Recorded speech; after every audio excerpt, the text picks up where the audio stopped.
Welcome. So the grand solar minimum news has come out of hiding at long last. It's been gone for over a year now, and that's not surprising because solar activity has been getting more and more intense as time goes by, and therefore the chance of a grand solar minimum is getting less and less. Perhaps they need to sell some more t-shirts or coffee mugs, or perhaps their Patreon membership is dropping and they need the bucks. Who knows? They've come out with a video explaining why the sun being so active is actually an indication that it's going to die out any day now. It's actually quite a piece of mental gymnastics to follow what they're doing. But let's dissect what they've said and see how much of it is complete and utter rubbish. And spoiler alert, most of it is. In their video, they claim that the sun is at solar maximum at the moment, and the mainstream solar cycle predictions are all wrong. And they are wrong because they ignored the work of Zarkova and grand solar minimum news. And they have been right all along. And a whole bunch of other things, but basically that each one of these statements is completely and utterly wrong. So is solar cycle 25 already at maximum? Well, here are the sunspot numbers for the period up until the end of last month. And you can see the sunspot numbers have been rising quite rapidly. And they are shown here in three different forms. The yellow ones are the daily numbers, which vary a lot. The blue are the monthly numbers.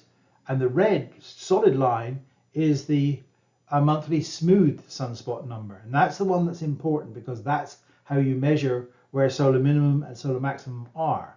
When that peaks, that will be solar maximum. It's hard to see here, but there it is. That's where we are at the moment. We're at about 122 at the moment, which is 5% higher than the previous cycle.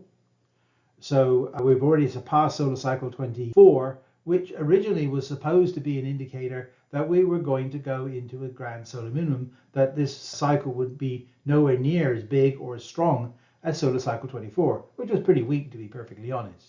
In solar cycle 24, we had two peaks, one in 2012 and one in 2014. We haven't had a peak yet in solar cycle 25, and so who knows where the first peak is going to be, and if there's going to be a second or a third peak, when they will be and how big they will be. So the answer is we don't know whether we're at solar maximum yet, but all likelihood is that we're not. One piece of nonsense that they keep on trotting out is that solar cycle 24 had two peaks, which is an indicator that the next cycle will be in a grand solar minimum. I would point out, if you look at the last 6 cycles, most of them had multiple peaks. 5 of 6 had multiple peaks, but most cycles have multiple peaks. The last 3 cycles have all had double peaks, and they didn't produce a grand solar minimum. They keep on talking about how wrong the mainstream predictions were. But I've just shown we haven't reached peak of this cycle yet, so we don't know if the models that NOAA and NASA came up with are wrong as far as their timing is concerned. They still could peak in 2025. I personally doubt it, but that doesn't mean that it won't. It does seem that solar cycle 25 is outperforming solar cycle 24, as I've been saying for the last 3 years, which grand solar minimum news kept on telling me that I was wrong about. The fact that it's outperforming solar cycle 24 is not a reason to assume that there will be a grand solar minimum. You usually don't have something get bigger to prove that it gets smaller. And so that is a big fly in the ointment of grand solar minimum news.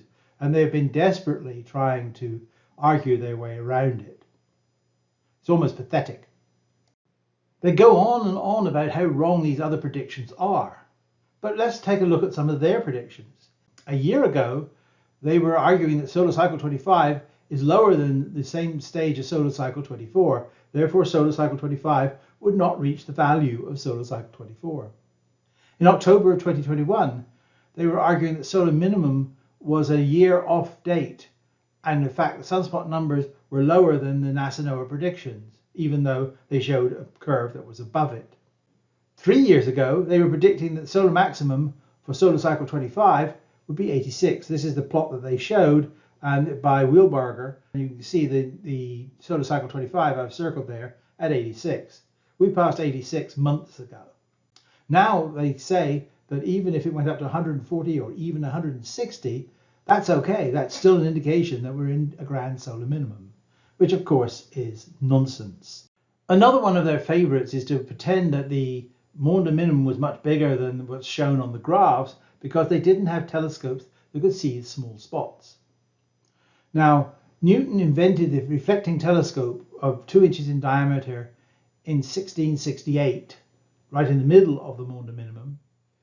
That has an effective resolution of 2 arcseconds if you use the resolution formula for telescopes. Helvetius built a 12 centimeter telescope in 1645. And so it would have a correspondingly better resolution. I had a cheap 2-inch telescope when I was a kid, and I even recorded tiny pores on the sun at that time. So I could see the small spots even with a very poor telescope. This is more nonsense from GSM News, just to try to explain away why the Maunder minimum is not being repeated at the moment. They keep falling back to their muse as Zarkova in reference to the solar cycles and how her model is going to prove that they are right all along.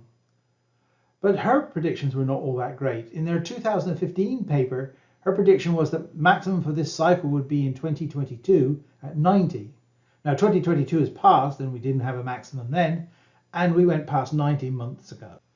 The most recent model would be a peak in 2024 at about 100. So she's upped the rate to 100 and strengthened the time for the maximum.